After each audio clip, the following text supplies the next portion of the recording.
Today, we are stepping into one of the most powerful true stories ever recorded.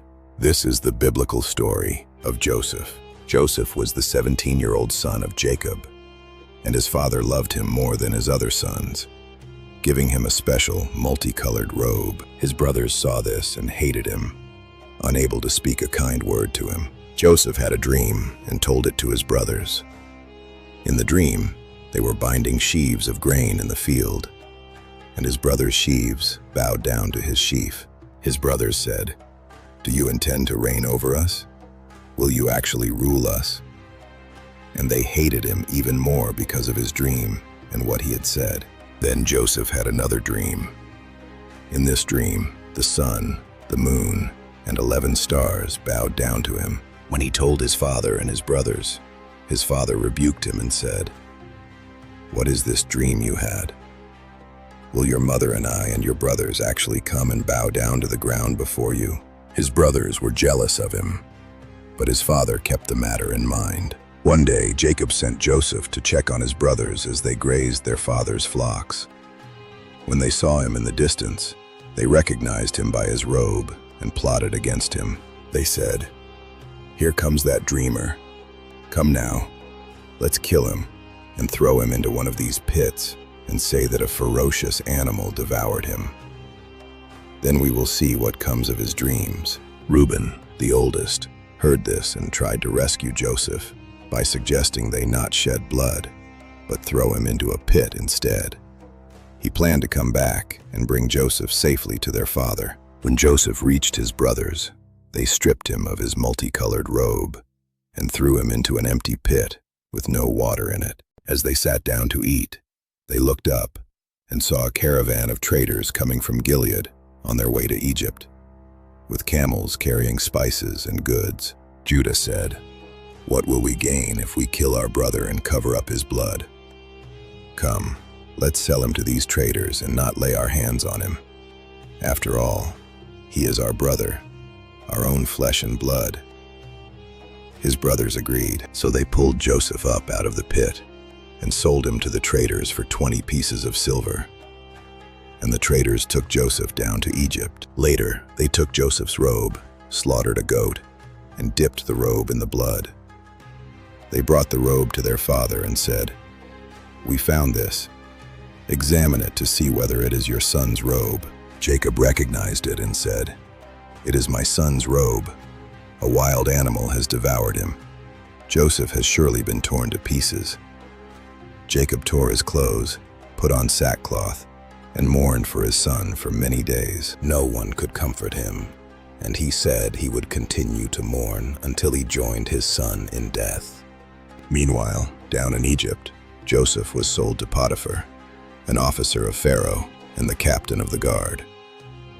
The Lord was with Joseph so that he prospered, and he lived in the house of his Egyptian master. When Potiphar saw that the Lord was with Joseph, and that the Lord gave him success in everything he did, Joseph found favor in his eyes and became his attendant. Potiphar put him in charge of his household, and he entrusted to Joseph's care everything he owned. Now Joseph was well built and handsome, and after a while Potiphar's wife began to look at Joseph and said, "Come to bed with me." But Joseph refused. He said, "With me in charge, my master does not concern himself with anything in the house. Everything he owns he has entrusted to my care. No one is greater in this house than I am. My master has withheld nothing from me except you, because you are his wife.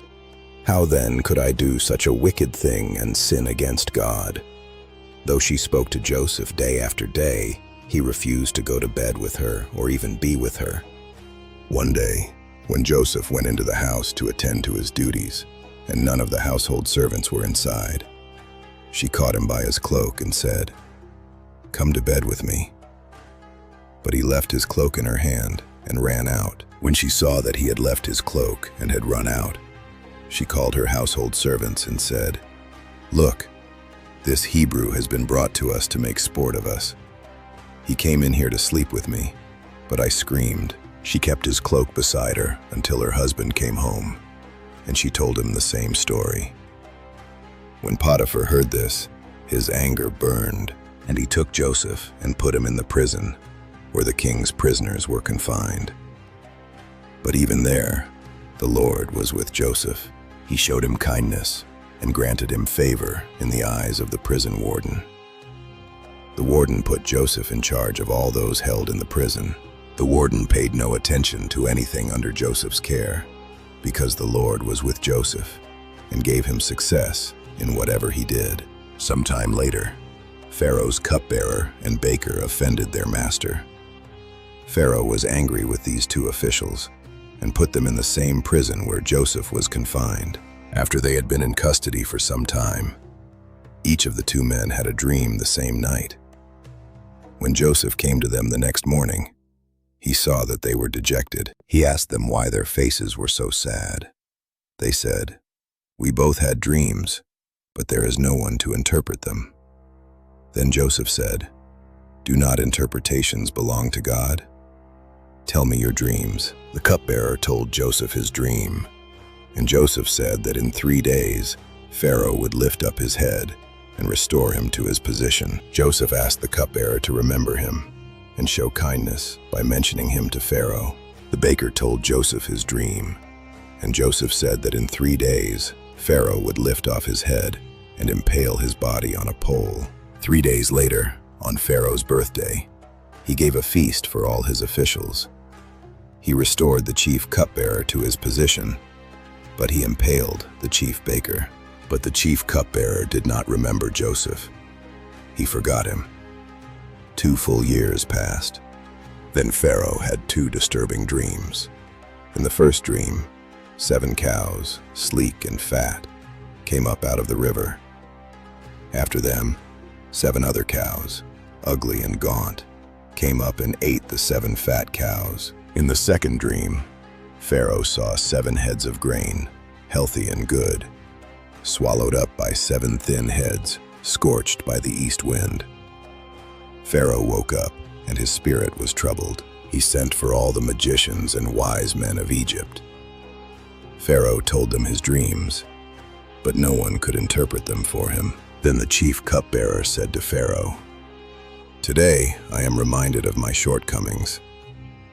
He told Pharaoh about the young Hebrew in prison who had interpreted his dream. Pharaoh sent for Joseph, and he was quickly brought from the dungeon. After he had shaved and changed his clothes, he came before Pharaoh. Pharaoh said, "I had a dream, and no one can interpret it. But I have heard it said of you that when you hear a dream, you can interpret it." Joseph replied, "I cannot do it, but God will give Pharaoh the answer." Joseph said the dreams had the same meaning. The 7 good cows and grain represented 7 years of abundance. The gaunt cows and thin grain represented 7 years of severe famine. Joseph advised Pharaoh to look for a discerning and wise man to store up grain during the years of abundance, so that the country would not be ruined. Pharaoh said, "Since God has made all this known to you, there is no one so discerning and wise as you. You shall be in charge of my palace." Pharaoh made Joseph second in command over all Egypt. During the 7 years of abundance, the land produced plentifully. Joseph collected all the food and stored up such huge quantities of grain that it was like the sand of the sea. Then the 7 years of famine began. There was famine in all the other lands, but in the whole land of Egypt, there was food. Joseph opened all the storehouses and sold grain to the Egyptians. The famine also reached the land of Canaan. Jacob heard that there was grain in Egypt and said to his sons, "Why do you just keep looking at each other? Go down there and buy some for us, so that we may live and not die." When Joseph's brothers arrived, they bowed down to him with their faces to the ground. As soon as Joseph saw his brothers, he recognized them, but they did not recognize him. Joseph remembered his dreams about them and spoke harshly, accusing them of being spies. They insisted they were honest men, sons of one man. Joseph decided to test them. He kept Simeon in custody and sent the others back with grain. telling them not to return unless they brought Benjamin with them.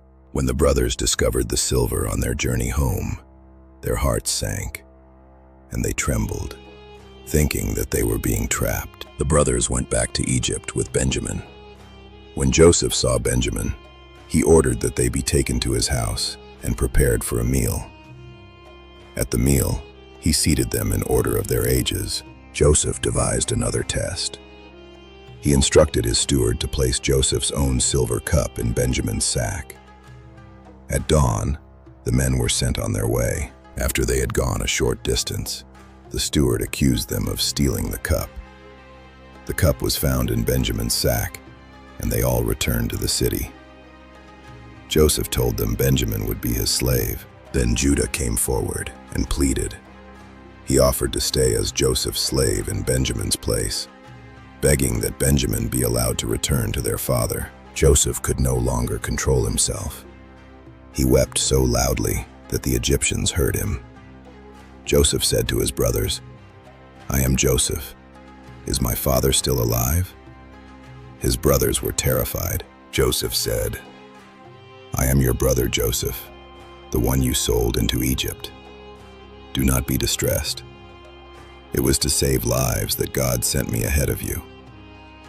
He threw his arms around Benjamin and wept. The brothers returned to Jacob and told him, "Joseph is still alive. He is ruler of all Egypt." When he saw the wagons, the spirit of their father revived, and he said, "I will go and see him before I die." Jacob and his family arrived in Egypt, and Joseph prepared his chariot and went to meet his father. He threw his arms around his father and wept for a long time. Joseph provided for them. What you have just heard is the true story of Joseph, a hated brother, a slave, a prisoner, and then the man God used to save many lives. If this story has spoken to you, share it with someone. This is Crypto Ninja. Thank you for watching.